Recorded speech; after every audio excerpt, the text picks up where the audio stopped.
What is going on, everybody? Been a diehard Pistons fan since '03 and eager to see this team getting back to playing winning basketball. The Detroit Pistons just lost their fourth game of the season by a score of 106 to 98 against the Miami Heat. In this video, we are going to go through a couple key performances from the players and then talk about some of the team-oriented stuff, a couple things that I want to see some more of, a couple things I want to see a little bit of less of, and just give you a general recap on the game and the team now that we stand at 0-4. So to hop right into the players that I want to highlight, the first one is going to be Jaden Ivey. He finished the game with 18 points, 4 boards, and 1 assist. He was 6 of 16 from the floor, 5 of 9 from 3. Most of those threes came at the very end of the game while we were kind of trying to crawl and climb our way back into the game in the fourth quarter.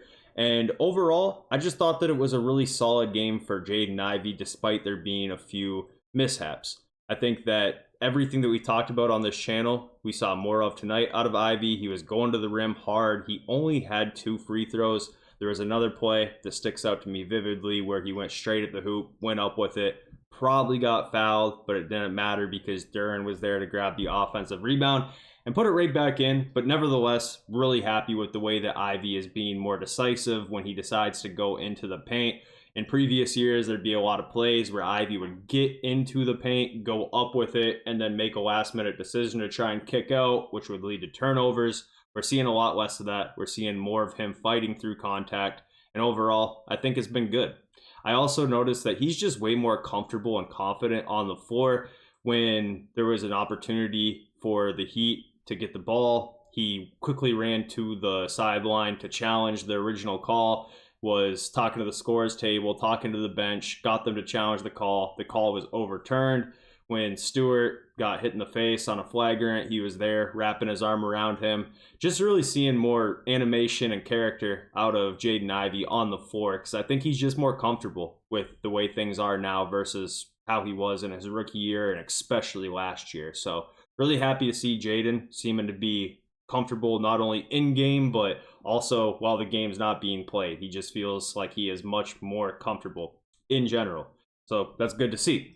Moving on, next player that we do need to talk about is going to be Cade. Cade finished with 24 points. He was 9 of 18 from the floor, a perfect 50% from the field. Had 8 boards to go along with 6 assists. Cade started off the night super hot. Right out of the gates, he was 6 of 6. He had 18 points at halftime, and the second half was far from perfect for Cade. Cade also had 4 fouls tonight. And you could really tell. We've talked about it on this channel before because this is nothing new. When Cade gets in foul trouble, his defensive ability really takes a step back.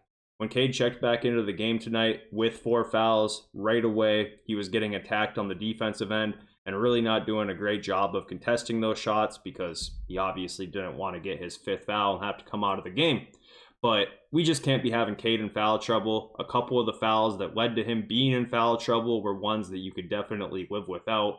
A small tug on the jersey on a Bam Adebayo screen. Just simple things like that. We really can't see him in foul trouble very often. It just really hurts us. The turnovers, he had 6 of them. At least 2 of them were like within the last 2 minutes when we were just kind of trying to fight and claw our way back in. But either way, don't want to see that many turnovers. I know it's been a problem throughout the start of the season.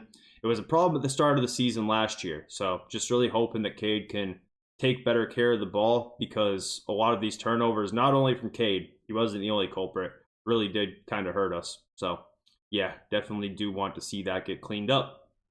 So moving on, the next guy that we do need to talk about is Tim Hardaway Jr. Tim had a great game tonight. He had 20 points on 5 of 10 shooting. He was 3 of 6 from the 3-point line, 7 of 7 from the free throw line. Just a great game for Tim. Pretty much everything that you would want him to do. I know a lot of people were skeptical when we brought him in this summer. Oh, he's old, he's washed, this and that. Well, we needed the shooting, and he's been shooting. So far in the season, I don't know his exact 3-point percentage, but it's close to 50%, if not better. And he's doing his job to a T. So really happy with the way Tim has played. Even myself was a little bit skeptical on him being in a starting role right off the bat. But, I mean, he's playing like it, so can't really have any sort of bad things to say about it at this standpoint. He's done a great job of shooting the ball in space on the floor, and that is what this team needed this offseason. So to talk about some of the team-oriented stuff, the first thing I want to touch on that did impress me was how well we did on the glass tonight. The Pistons finished with 54 boards to go against the Heat's 44 boards. Out of our 54 rebounds, 19 of them were offensive rebounds, which led to a lot of nice second chance opportunities. Stewart had 15 boards off the bench, Duren with 11 boards, Tobias had 10 boards.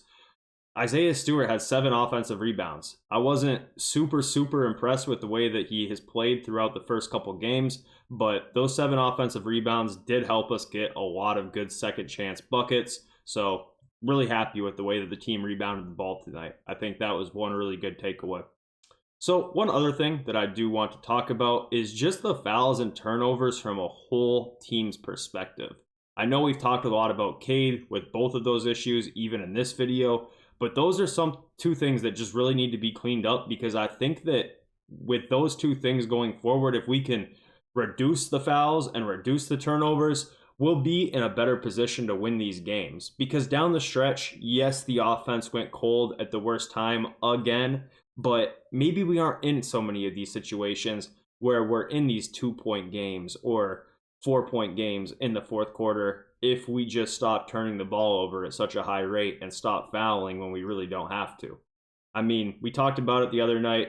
It's not just Cade. I know it's easy to look at the box score and blame just Cade, but just on tonight, Ivy had 4 turnovers, Stewart had 3, Tobias had 2. It doesn't even matter to look at the box score and go down the list like that, because most of these are team efforts, and a lot of them are live ball turnovers that are not just going to the other team and giving them a fast break, but so many of them this year have been giving them wide open walk-in layups that my grandma could make just because the turnovers were that bad, to the point where the other team just gets a free breakaway bucket.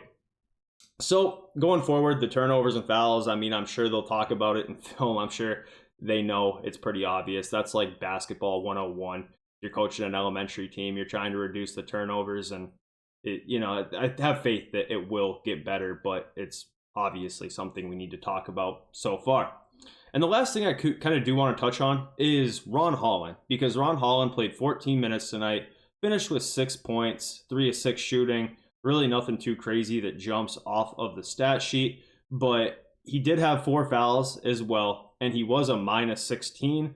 I normally don't try and read too much into the plus minuses, especially on a 1-game sample size, but I did feel like there was a couple times where I had flashbacks to last year, because there was one play that sticks out to me very well where Cade got doubled and Ron got left wide open, because teams know that he's not really a proven shooter at this point in time. And I just really don't like that. Not to say that I don't want Ron to play, not to say that Ron's a bad player, or I'm upset with the pick. If you guys have been watching my videos, especially the ones on Ron in particular, that's not how I feel at all. But what I do want the most right now is just to get a win in the win column. And I'm not sure if his shooting ability or lack thereof shooting ability is going to cause issues with that. Because tonight I felt like there was a few opportunities where him being on the floor did hurt us offensively. His decision making still is like a rookie, so nothing to really note there, but you can't give him the ball and let him kind of initiate the offense. So don't really know how I feel about the Ron Holland minutes. I know how I feel about Ron Holland the player, but like I said, the biggest number one focus right now is just getting a win in the win column, and it felt like he probably didn't help them win the basketball game tonight. And that's not even a knock on him. He's 19 years old. He's a rookie. Don't take that the wrong way as I'm trying to shade Ron Holland. I just don't know. I'm just trying to grasp for straws, because the easy thing to say here is turn over the ball less and foul less. But then you look at the box score and you kind of go through the names out of the 9-man rotation who maybe is causing some issues outside of that, and Ron's name I guess comes top of mind, but I don't know. I'm just grasping for straws. Let me know how you guys feel about that. I also think that Simone needs to kind of find his groove. I've talked about this before on the channel as well. Simone, when he's off, it normally doesn't hurt you that bad, because Simone's never going to take a shot that he can't make, and he's also not a dude who can really get exposed defensively too often. So even when Simone isn't on, you don't really feel him contributing in a negative way, but he hasn't been on so far to start the year. It sounds like he heated up a little bit in the back half of the Celtics game. I was kind of halfway watching that one, halfway not. Long story, but Simone really hasn't been able to find his groove, so I hope he does sooner than later, because once he does, that'll help the team a lot as well. So let me know what you guys think. Kind of a weird game. We'll be back again soon.